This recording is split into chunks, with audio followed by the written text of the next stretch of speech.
Les chevaliers de la table ronde, l'épopée du roi Arthur, quelles que soient les générations, ont toujours suscité un intérêt, une admiration, qui ont inspiré de nombreux auteurs, des cinéastes et même, il faut le reconnaître, les parcs d'attractions.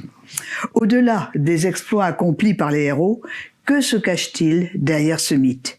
De quel message est-il porteur? Telle est la question que s'est posée Philippe Deschamps.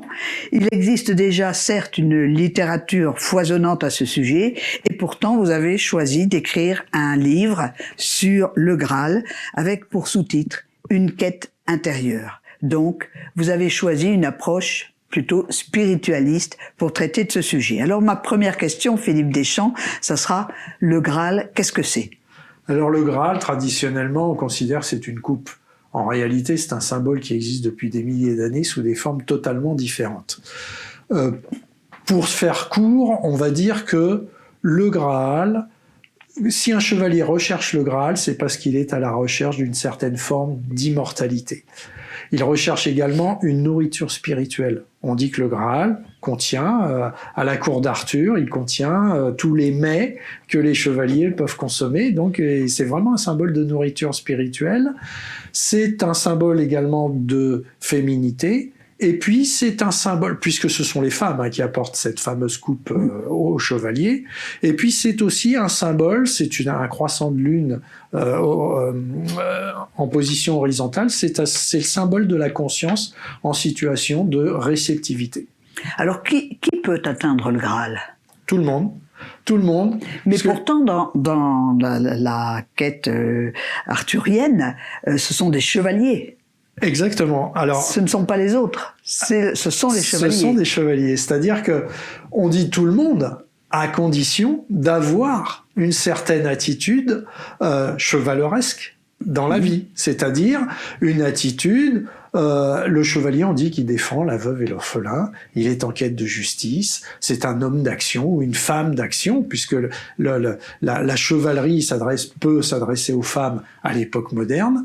Donc c'est le chevalier, c'est celui qui va désigner l'homme et la femme d'action, mais qui essaye de régler son action sur une certaine forme d'éthique et sur un certain nombre de valeurs. Mais on n'est pas chevalier de naissance, on devient chevalier. Il y a une cérémonie, l'adoubement. Alors comment devient-on chevalier? Alors ça c'est une question un peu difficile. On peut devenir, certains ordres initiatiques par exemple perpétuent aujourd'hui des rites chevaleresques. Aujourd'hui, dans la société actuelle, il n'y a plus vraiment de rites. Donc on peut sentir qu'on est devenu chevalier par une analyse intérieure de ses aspirations, des valeurs que l'on porte, des vertus que l'on cherche à transmettre. Et ça se passe de rite, effectivement. C'est une quête? Alors, c'est la quête de la perfection. C'est la quête de la perfection, mais c'est une quête un peu particulière, parce que le chevalier... dans la notion du Graal, nous avons affaire à un chevalier. Donc c'est un porteur d'épée.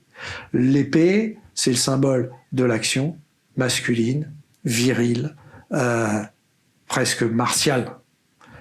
Mais c'est aussi le symbole de la justice. C'est aussi le symbole de la justice, de l'équilibre, etc. Et ce chevalier, on nous dit qu'il a la quête du Graal. Donc ça n'est pas n'importe quel chevalier, ce n'est pas n'importe quel guerrier, puisque on cherche à nous dire, déjà à l'époque où les romans ont été écrits, l'objectif c'était de civiliser la chevalerie dont les guerriers étaient en guerre entre eux. L'Europe était à feu et à sang, et il fallait orienter les chevaliers vers d'autres signes. Et le signe qu'on leur a donné, ça a été le symbole d'une plus grande douceur de vie, de pondérer l'action par une attitude de réceptivité, par une attitude de contemplation. Mais vous dites quand même que dans votre livre que le chevalier mystique, chevalier mystique est un guerrier. C'est pas un peu antinomique ou contradictoire de dire qu'un chevalier mystique est un guerrier?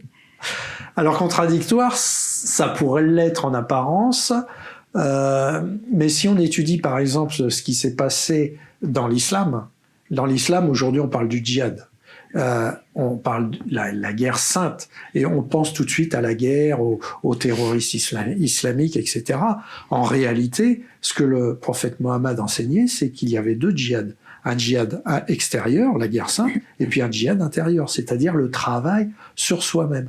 Or, ce djihad, il a été transposé en Occident à travers l'ordre du Temple, les chevaliers dont l'objectif c'était de travailler sur eux-mêmes. Et aujourd'hui, si ça a quitté le domaine de l'activité purement guerrière, comme en Inde, la caste des guerriers existait réellement, mais aujourd'hui elle a été remplacée.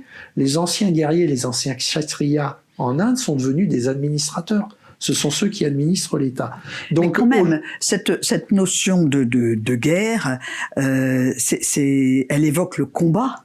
Et c'est donc une notion qui est dure, c'est pas la voie douce. C'est pas la voie douce. C'est pas la voie douce, sauf si on l'associe à la notion du Graal, justement. Parce que ce qui adoucit la fameuse guerre intérieure qui se fait avec l'épée intérieure, l'épée du juste, etc., c'est justement la présence de la coupe. Puisque la coupe a toujours été le symbole d'une certaine féminité. Le fameux croissant de lune, c'est le symbole d'un certain lâcher-prise. On n'est pas toujours dans l'action violente, il faut savoir, à un moment donné, passer la main. Donc vous pensez qu'il n'y a pas de chevalerie possible sans action? Il n'y a pas la chevalerie, c'est la voie de l'homme d'action, de l'homme et de la femme d'action. Ça n'est pas la voie de la contemplation. Ça n'est pas une voie pure de contemplation. Justement, quand les ordres chevaleresques ont été créés, il y avait des moines, mais c'était aussi pour associer leur activité de moine, donc contemplative, de prière, etc., pour l'associer à l'action. Les premiers Templiers assuraient la sécurité des routes en Europe, ils ont participé aux croisades, etc.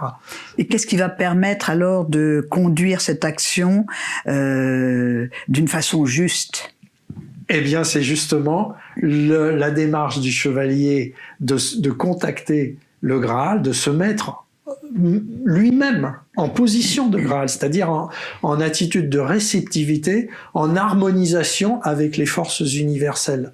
Et c'est en harmonisant son action, non pas à partir de son ego, de son moi, mais en tenant compte des conditions extérieures, sociales et universelles, que l'action peut devenir plus juste et que on peut réellement parler d'une voie de chevalerie pour des chefs d'entreprise, pour des cadres et même pour des salariés, et ça s'applique dans la vie quotidienne. Dans le mythe de la table ronde, il n'y a quand même que 3 chevaliers qui ont atteint le Graal. Pourquoi ? Alors pourquoi 3 chevaliers ? C'était les meilleurs. C'était les meilleurs du point de vue spirituel, quelque part. C'est qu'ils avaient réussi à associer l'action avec la spiritualité.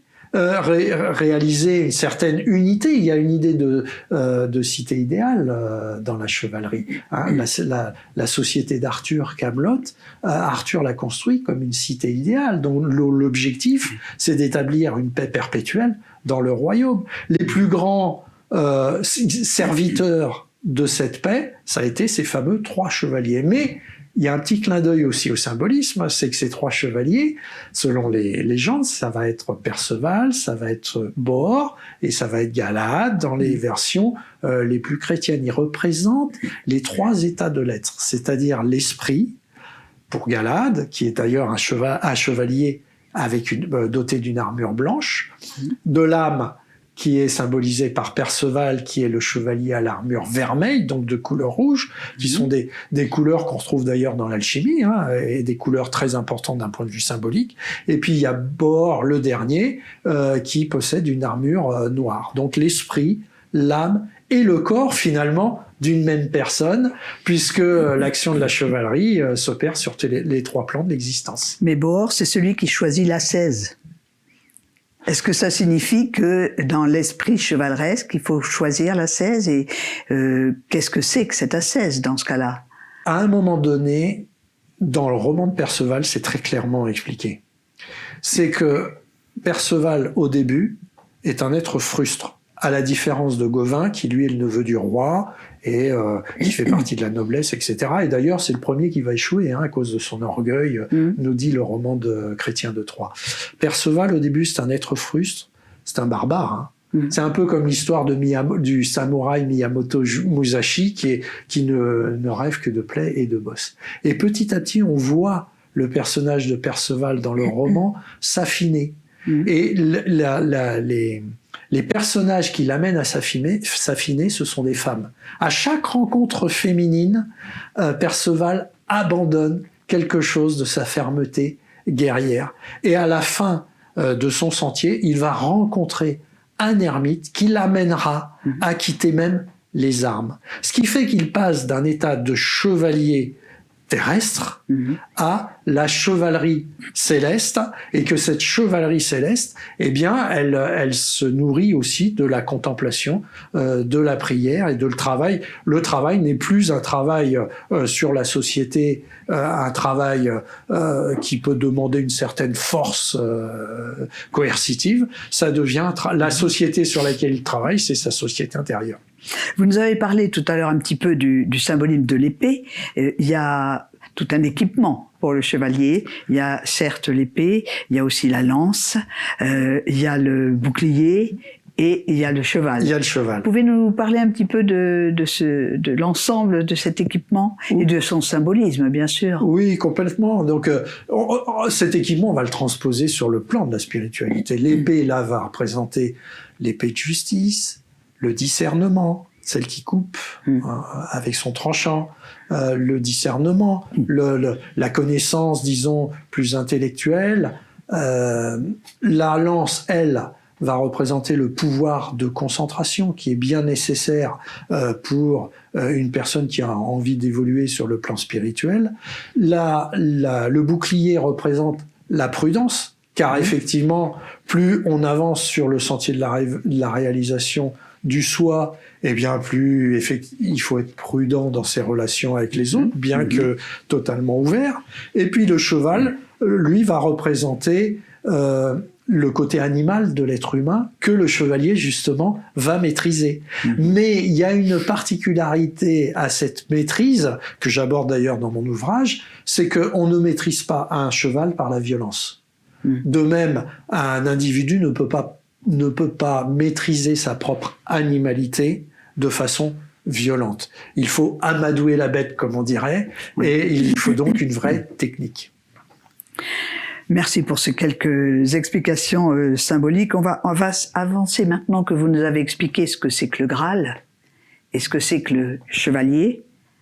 Alors on va parler de la quête du Graal. Est-ce qu'à votre avis, cette quête du Graal est universelle dans le temps, dans l'espace? Est-ce qu'on la retrouve dans d'autres civilisations que la nôtre? Et est-ce que tout le monde est appelé, un jour ou l'autre, à partir à la recherche de son Graal? Alors effectivement, la quête du Graal, c'est la quête de l'humanité. Elle est universelle, elle est valable pour toutes les époques. Elle changera peut-être de symbole dans les siècles futurs, ça je ne le sais pas. Mais fondamentalement, le Graal, c'est vraiment un symbole de ce qu'on appelle la tradition primordiale. Il existe depuis des milliers d'années. Il existait déjà chez les Celtes. Les Celtes avaient 4 grands dieux, et dont l'un s'appelait le Dagda, qui était le dieu druide. Et ce dieu, son attribut, c'était un chaudron qui était censé contenir de la nourriture et qui était censé être un symbole d'immortalité, puisque les guerriers morts au combat, les guerriers celtes morts au combat, s'ils étaient trempés la tête en bas dans le chaudron, renaissaient à une nouvelle vie, mais renaissaient muets, c'est-à-dire qu'ils renaissaient sur l'autre plan. Alors ce fameux chaudron du Dagda, le dieu druide, il est très très très célèbre, notamment en France et d'ailleurs je crois littéralement dans le monde entier, puisque nos auditeurs connaissent certainement Panoramix, le dieu druide d'Astérix et Obélix, et la fameuse marmite de potions magiques, c'est le symbole du Graal. Le Graal, on le retrouve également chez les Iraniens. Il y a un ouvrage qui s'appelle le Shahnameh, le livre des rois, qui date du XIe siècle, qui a été écrit par un personnage qui s'appelait Firdausi, qui explique qu'il y avait un personnage qui s'appelait Jamsid et qui possédait une coupe à 7 anneaux magiques qui lui permettaient de communiquer avec l'univers entier. Il a perdu cette coupe-là. Cette coupe, on la retrouve également dans l'Ancien Testament, puisqu'il y a un personnage important qui initie Abraham, qui devient Abraham, le père des Hébreux, et qui partage avec lui le pain, mais on pense également qu'il a bu le vin. Or, pour boire le vin, il fallait un récipient.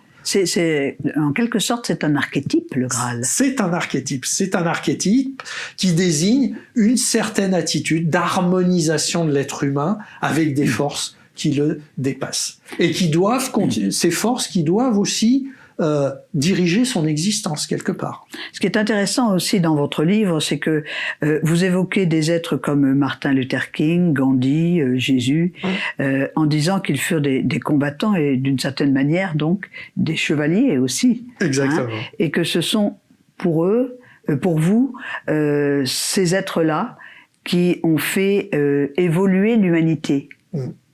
C'est le rôle des chevaliers, de la chevalerie mystique, spirituelle.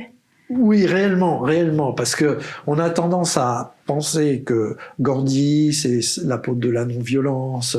Jésus, on voit bien, il montre sur la croix, aimez-vous les uns les autres. Si on vous frappe sur une joue, tendez l'autre joue. Et peut-être que certains individus particulièrement martiaux auraient tendance à confondre cela avec une attitude de soumission, de faiblesse.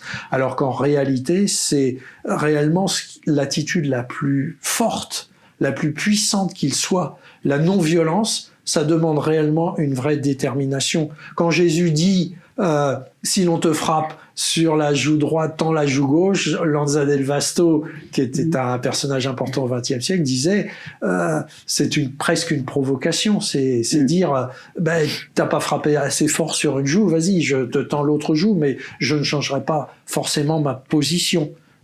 J'avancerai mes valeurs d'amour, de respect, mais je les avancerai même si tu essayes de m'empêcher de les faire valoir. C'est une attitude de force. Et la vraie chevalerie spirituelle, c'est celle-là. Et d'ailleurs, je crois qu'en Inde, on dit que Gandhi faisait partie de la caste des kshatriyas de naissance. Bouddha également. Des guerriers, C'était un fils de roi, Bouddha. Donc, c'était un guerrier.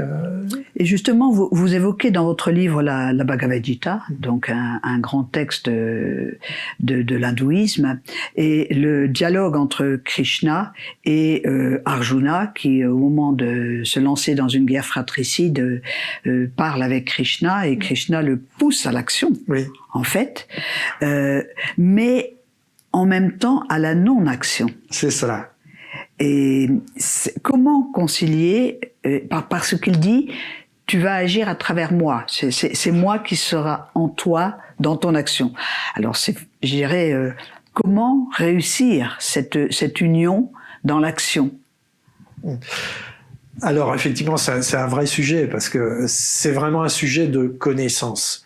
Je crois que quand Krishna dit à Arjuna, c'est moi de toute façon qui agis à travers toi, ne t'attache pas au fruit de l'action. Il lui dit, oublie qui tu es, oublie que tu as des intérêts personnels et que c'est l'être universel qui agit à travers toi, comme c'est l'être universel qui agit à travers toute l'humanité. C'est une attitude de connaissance. C'est imparable. L'humanité est un produit de l'univers.